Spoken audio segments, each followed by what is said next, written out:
You're watching Plant Identification Through Personal Investigation with Angeline Whitmire. This video is called Organizing Your Digital Photos.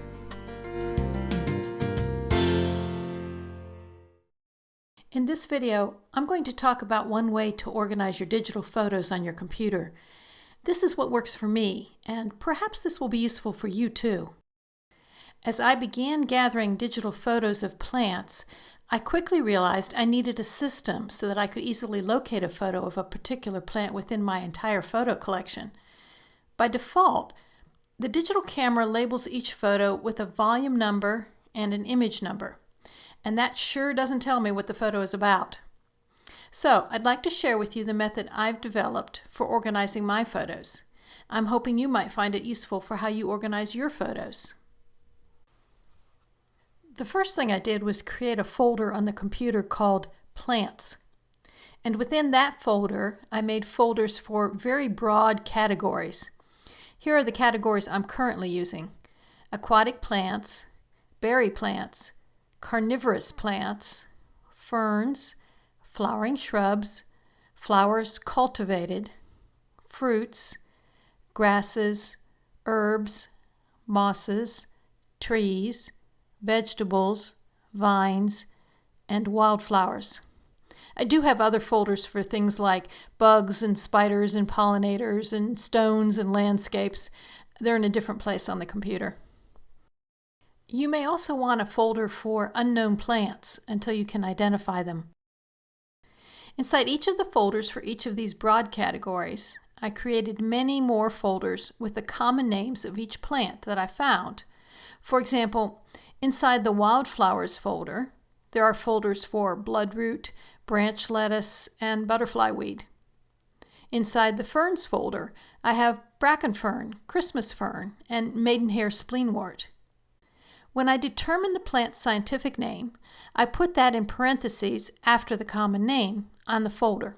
For example, I have a folder called Golden Rain Tree, Colebuteria paniculata. Now that the folders are set up, the last step is to rename each digital photograph. As I download the photos from the digital camera to the computer, I choose which images to keep. And once I've resized the image so it doesn't take up quite so much hard drive space, then I save the image in its plant folder with the following format for the name. First, I use the date I took the photo with 2 digits for the year, say 09 or 11. Followed by 2 digits for the month, 06 or 12, followed by 2 digits for the day of the month, 04 or 25.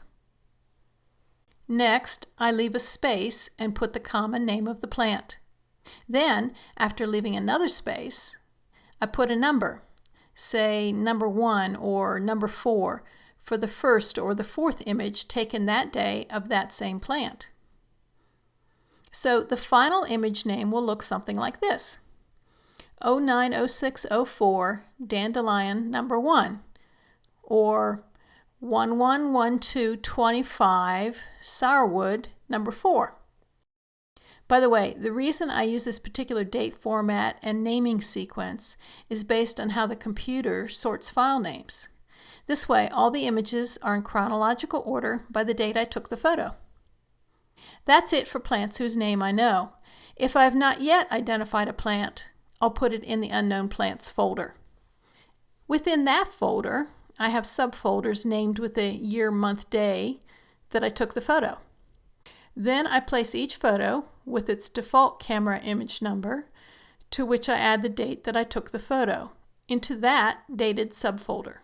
So, for example, there might be an image titled 10/07/12 P0140638 in the subfolder called 10/07/12 in the Unknown Plants folder.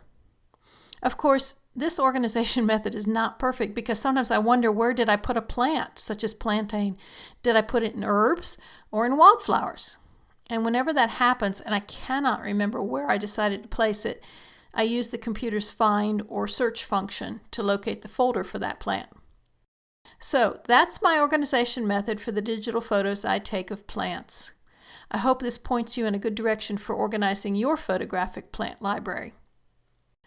You've been watching Plant Identification Through Personal Investigation with Angeline Whitmire.